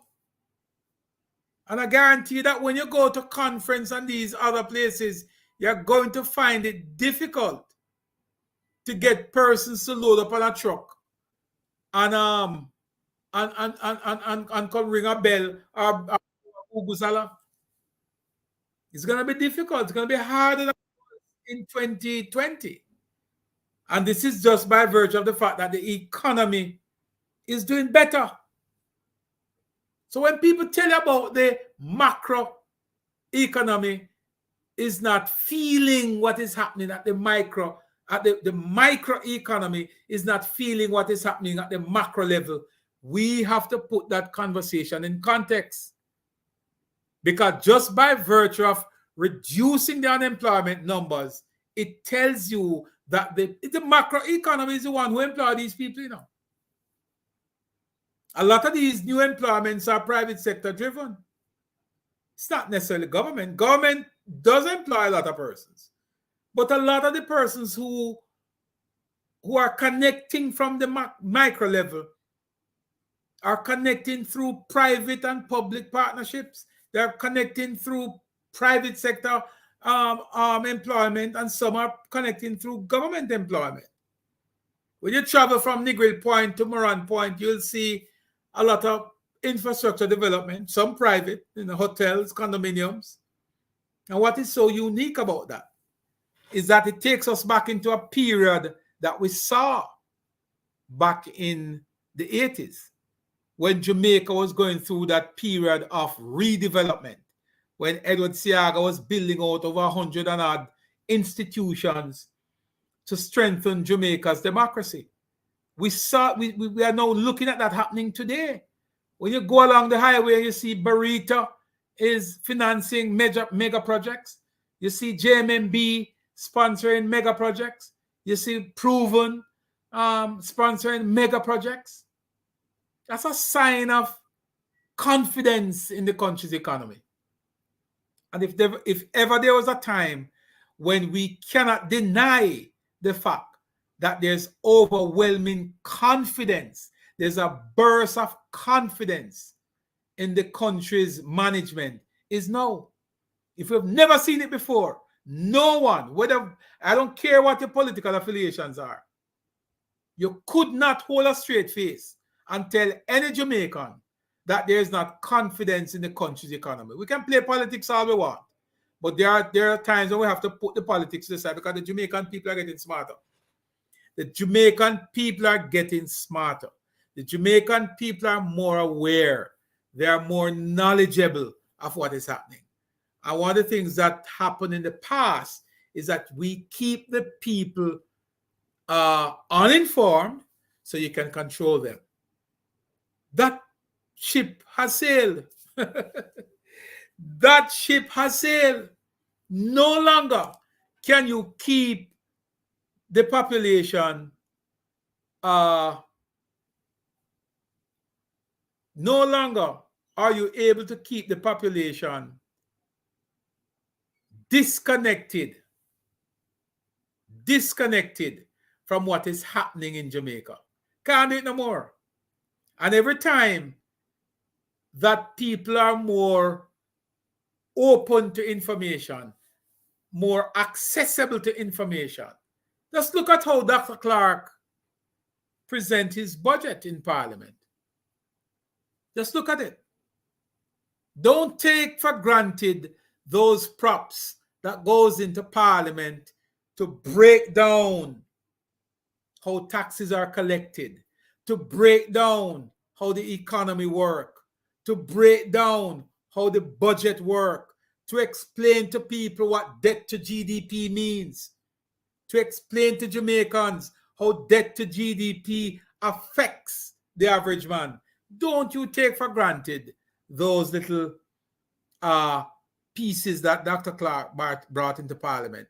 It has a significant effect on the average Jamaicans and how they process information. And the more people understand these things, is the less you can take them for fool. So when the opposition is coming to tell the Jamaican people that the government increase in revenue collection is because the government has imposed new taxes, it's rubbish. And it didn't take long. It didn't take any great explanation for the average Jamaicans to understand that what was being said by the opposition was garbage. It was very easy for them to decipher that. It didn't take any great explaining to sell to the Jamaican people that when the opposition proposed that we should stop paying down the debt and use that money instead to dole out to people, it didn't take any great explanation for persons to understand that that economic policy has caused us tremendous pain in the past and we're not going back there. It didn't take any long explanation for that. So I'm happy that persons are now more open to understanding these things. And I'm happy for the thinking of the government to open up themselves so that persons can better understand how the economy works, and for government to also appreciate that people are no longer just voting because they want that one yam of food. We're moving away from it. We're not there yet, you know. We're not where we need to be yet. But we're moving away from that nyama food mentality. We're moving away from this argument that you're voting because if I forget a thing. And if you listen to the two council caretakers earlier, you would have heard in the initial conversation the argument about benefits. Benefits. Councillors and councillors, caretakers on the ground will have to start put that into perspective and get constituents to understand what is a benefit. A benefit can't be bun and cheese. A benefit cannot be a care package. If I give a care package today, it can only last for a week. It's done. But if I provide you with an opportunity so you can get a job, that provides you with food for life. So these are the tough conversations that people on the ground at the local level will have to start having with their constituents. There's two economy. The MP deals with the macroeconomy, and the councillors and councillors caretakers party work deals with the microeconomy. So while the MP is in Kingston banging desks and lobbying to get things for everybody, the ones on the ground will have to decide who gets it at the local level. So that is the connection between the micro and macro. Now, for that connection to work effectively, it means that those two entities will have to have an excellent communication going. Part of our problem now is that there are issues that is gumming up that connection. And that is something that will have to be addressed. We have to fix them. We have to fix them. This whole MP not talk to the councillor not talk to the MP not talk to the caretaker not talk to the MP, that has to be fixed. Because there's no way that we can allow for these things to fester and to cause us to lose focus on the bigger picture, which is to grow Jamaica. So that pie that Dr. Clark spoke about from way back in 2020, so that we can grow the pie. That means more people can get a slice of that cake. And that is what is happening now. So most of these MPs who have issues, as we've heard before, kiss and make up, man, get it together. Because we are not going to sit by and allow what happened before to happen again. I will say this, that even though we are growing very rapidly, we're doing very well coming out of a pandemic, we are still not at the growth level that we had in between 1967 and 1972. I will always talk about that period because it's a period in which we have had the highest level of economic growth in this country's history. But the history is not one-sided. And the history is not without a story. Between 1967 and 1972, we grew at 18.01%. And you've heard me say that before. I'm going to say it again. You'll try to hear it. 18.01%, the highest level of economic growth that Jamaica has ever seen since independence. But something happened in 1972. We went to a general election and we lost. The question is, how could you have such a great economic performance and you lose the election? We had the largest build-out of schools in the history of this country. 54 secondary schools and 128 primary schools was built between that period. Highest amount of schools that has ever been built. I don't know if anybody knows that the highest amount of heart academies that were built was built under Eddie Siaga between 1980 and 1989. So we have a history of performance economically. We've done well. There's no if, there's no ands, there's no but about the JLP's ability to manage the country's affairs as a government. We've done exceptionally well. Now a lot of person will say, but we're still not doing well politically. And I will agree to some extent. I will agree to some extent. There's a significant improvement. Here we talk about communication. Just think about how bad communications were within the JLP. Because if it is, you think that communication is bad now. Matter of fact, communication within the party significantly improved. So that tells you how bad it was back then.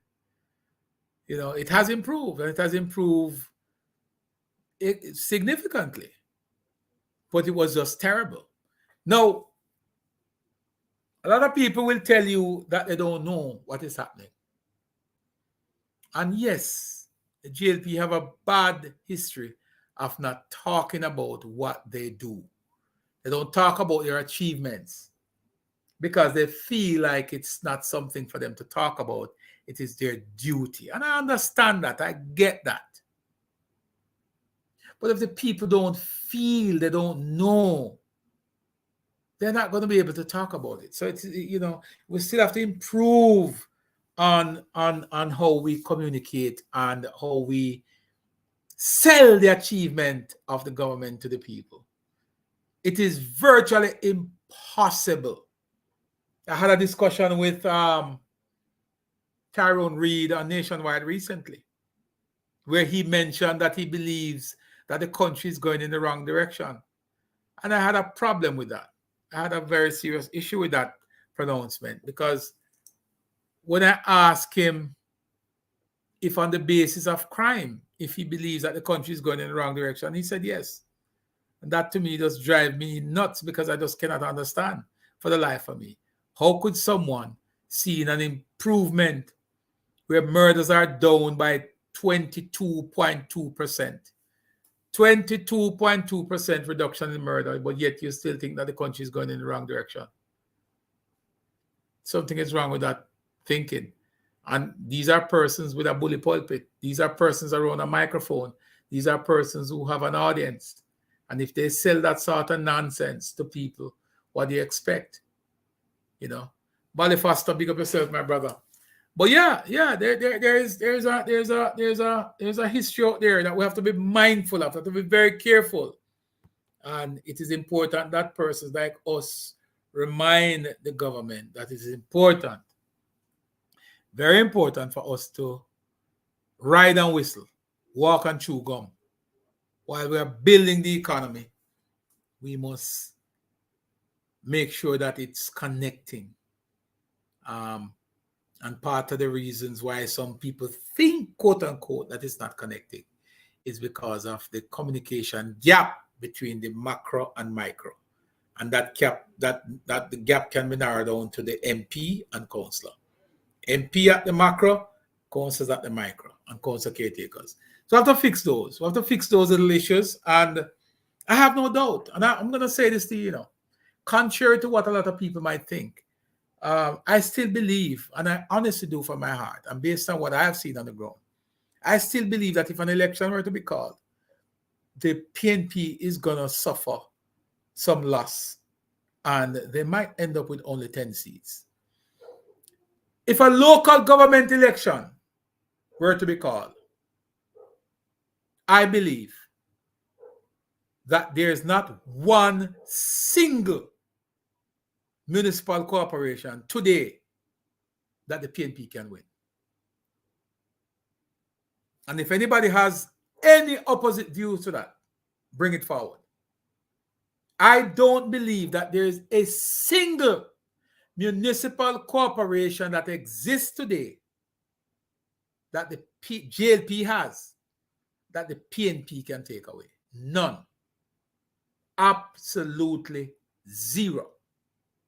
A matter of fact, I think that there are some parish councils now which is held by the PNP, and I have a lot of confidence that if a local government election were to be called, those municipal corporations will turn over to the JLP. I have every confidence. And for those of you who are here, you know that if I see it a particular way, I'm going to say it. I have absolutely no doubt that if a general election were to be called today, the JLP is going to win and win handsomely. And if a local were to be called, there's not one single municipal corporation that they can take away from the pool that the JLP has. There's not one. But I'm quite certain that there are a few PNP-held municipal corporations that are on the verge of being taken away. So I would say to persons, don't get disheartened sometimes when you hear these poll numbers and you hear these utterances from some disconnected people. Just stay focused. Do the work on the ground. Do the work on the ground. Focus on your electorate. Crunch your numbers. Talk to your people. And connect the macro economy to the micro. Tell people about what the benefits are when we have a proper road infrastructure that lead from Moran Point to Nigel Point. Explain to persons what the impact will be when we increase the runways at the airport. Explain those things to persons. Explain to the man down in Westmoreland, how can the Williamsfield bypass improve his or her life? You have to make these connections. You have to explain to persons that there's 128,000 persons who have been newly employed since 2021. And these things are significant. You have to remind people that as it stands now, we are experiencing a 22.2% reduction in murder. One of the biggest problems that Jamaica faces is murder. When you ask people in the diaspora anywhere in the world, what are some of the major issues in Jamaica? They'll tell you murder, crime, that is our main issue. And we are now enjoying 22%, 900 plus murders less than it was last year. And you want to tell me that that is not a push in the right direction? Man, these guys are crazy. Gregory Winter, see you, my brother.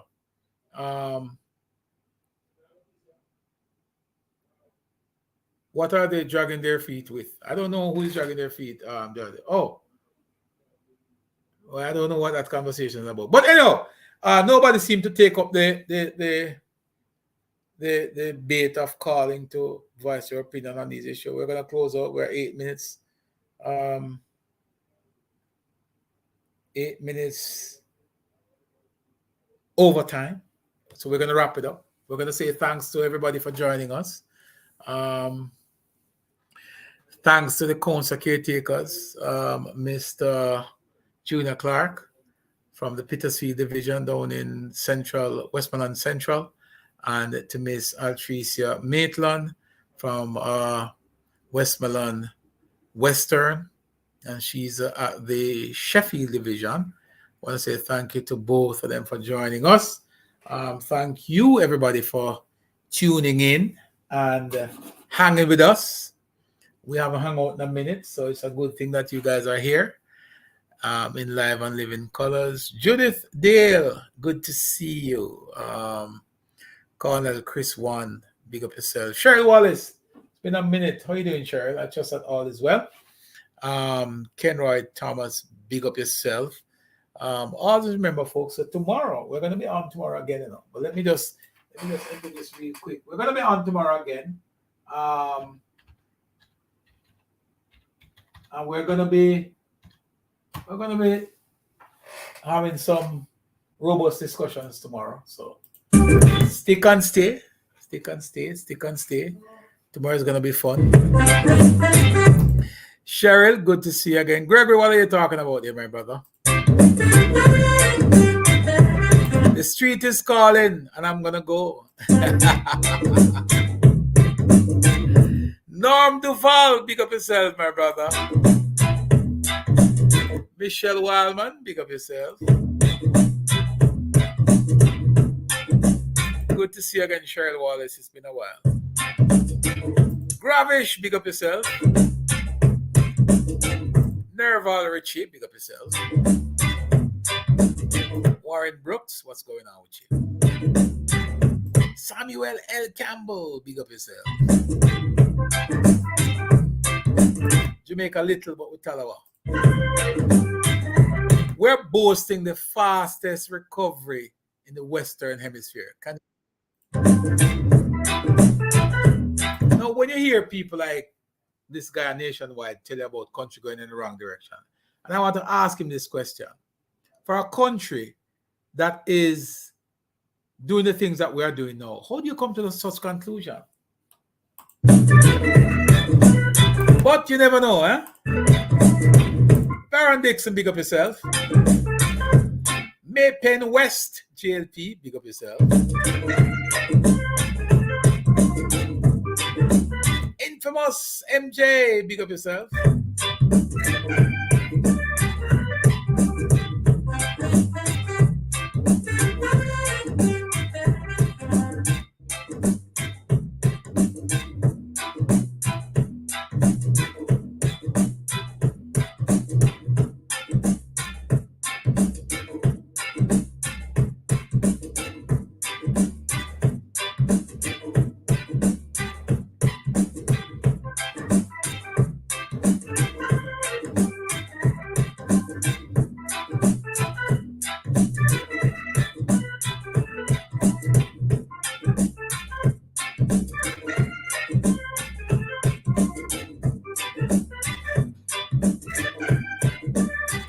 Magnus Williams, big up yourself, my brother.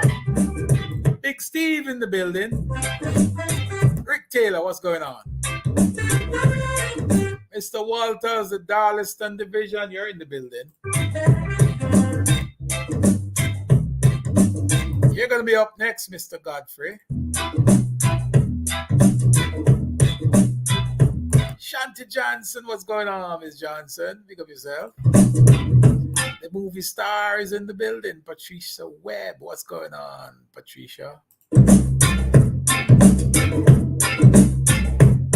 She called herself the JLP movie star, huh?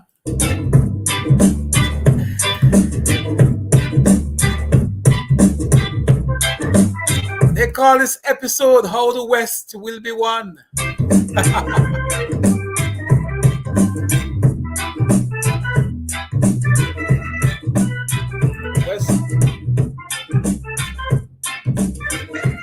Western Westmoreland, Eastern Westmoreland, and Westmoreland Central.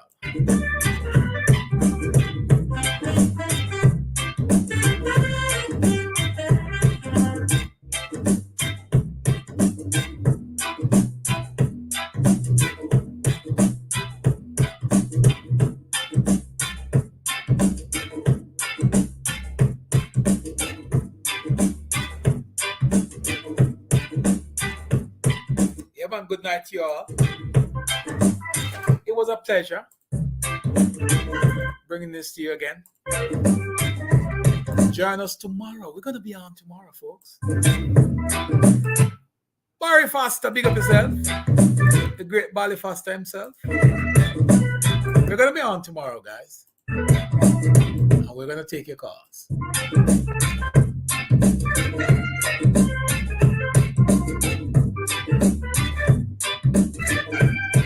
Trust me, Cheryl, I will.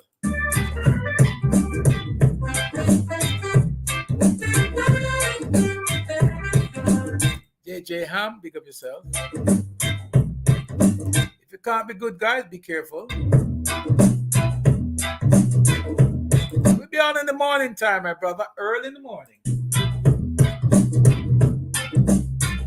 Remember, there's no Cliff Hughes online tomorrow, right? So we're gonna fill the void. Come rock with me tomorrow. 8 o'clock till 10 o'clock.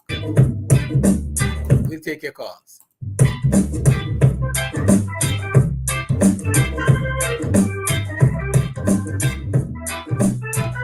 Eight o'clock till 10 o'clock. We'll take your calls.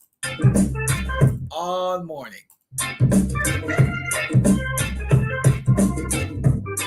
Any political question you have, we'll answer them. I promise you. There's no question political that we can't answer. Except for when is the next election. I'd have to make a call. I'd have to call a friend for that. I'd have to call a friend for that question. Huh? Someone said, Chopper, when's the next election? I said, let me use my call a friend. And you know who that friend is? The most honorable. Bro God. Rashima, big up yourself. Samare, big up yourself.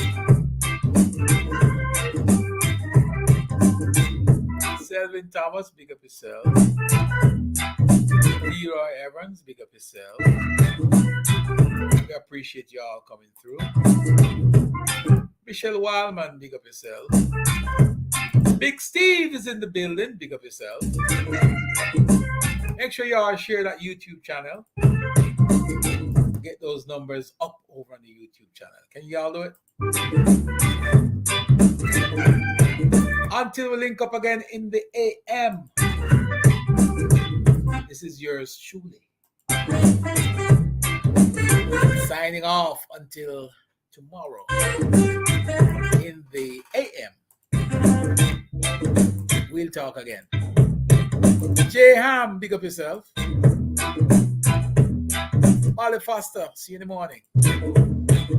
Big up yourself, ladies and gentlemen. 8 o'clock, make it a date and don't be late.